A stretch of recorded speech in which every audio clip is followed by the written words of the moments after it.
Hello, good morning students. Today we'll see the remaining part of the spleen. Next part is borders of the spleen. As we all know, it has two borders. Those are superior border and inferior border. The superior border of the spleen is thin and presents one or two notches over it. It separates the gastric impression from the diaphragmatic surface. The inferior border is thicker than the superior border and separates the renal impression from the diaphragmatic surface. Next part is ends or poles of the spleen. There are two poles, those are anterior and posterior pole. The posterior pole of the spleen is rounded and is directed to the vertebral column and corresponds to the level of 12th thoracic vertebra.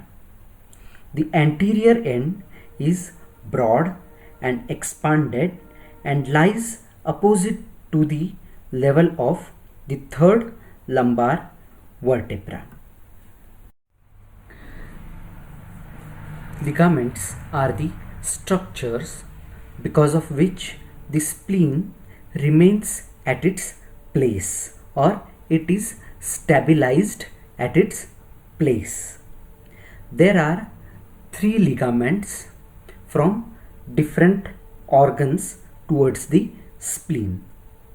Those are gastrosplenic ligament, lienorenal ligament, and third one is phrenicocholic ligament.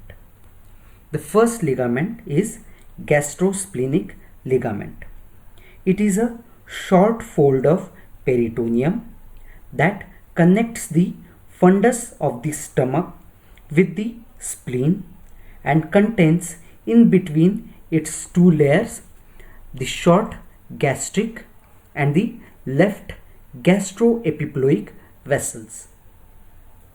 Its posterior layer is derived from the peritoneum of the lesser sac, while its anterior layer is being derived from the peritoneum of the greater sac. Second ligament is lienorenal ligament. It is a double fold of peritoneum which forms the true splenic pedicle and carries in between its two layers the splenic vessels and nerves and the tail of the pancreas and connects the spleen with the kidney, that is left kidney.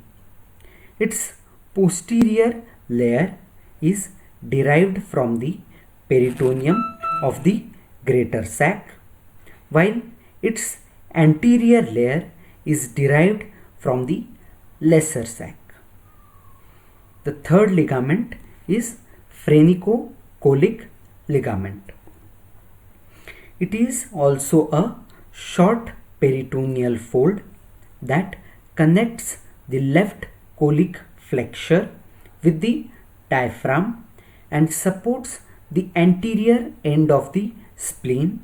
Hence, it is often called as suspensory ligament of the spleen.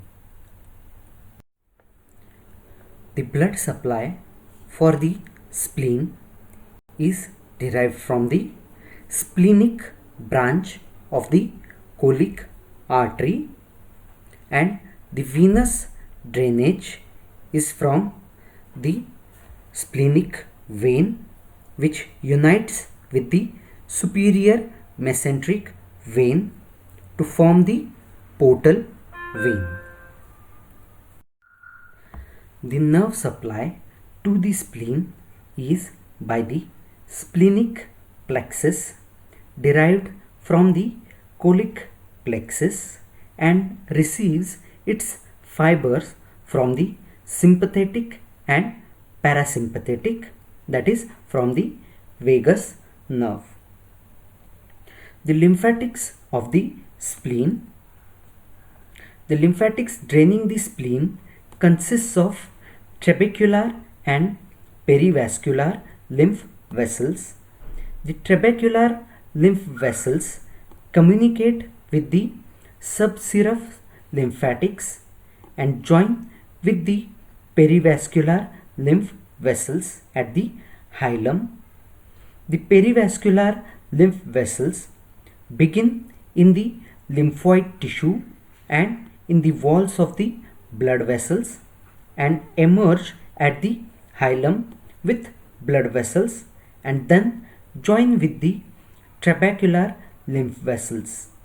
The collecting trunk end in the splenic lymph nodes, the efferents of which pass to the colic group of lymph nodes.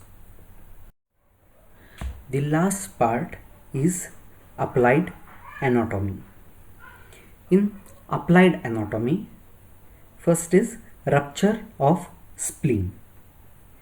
It is a condition where spleen may be ruptured due to accidental fall and fracture of left lower ribs causing severe internal hemorrhage. The hemorrhage may spread to the peritoneal cavity and may cause the danger for the life. Next condition is splenomegaly. It is a condition of enlarged spleen which is felt below the left hypochondrium as a lump with notches and moves with the respiration.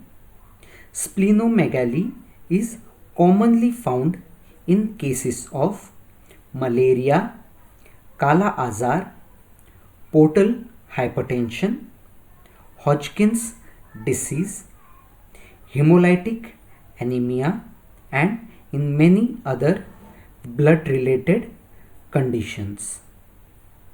Next is splenic infarct.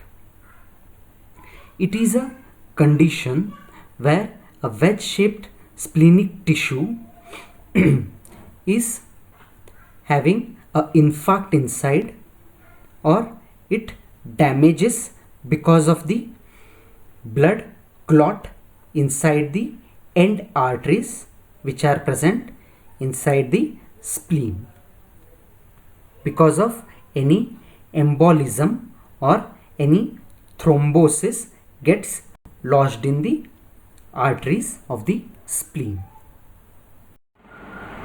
So this completes the gross anatomy of the structure spleen. Thank you.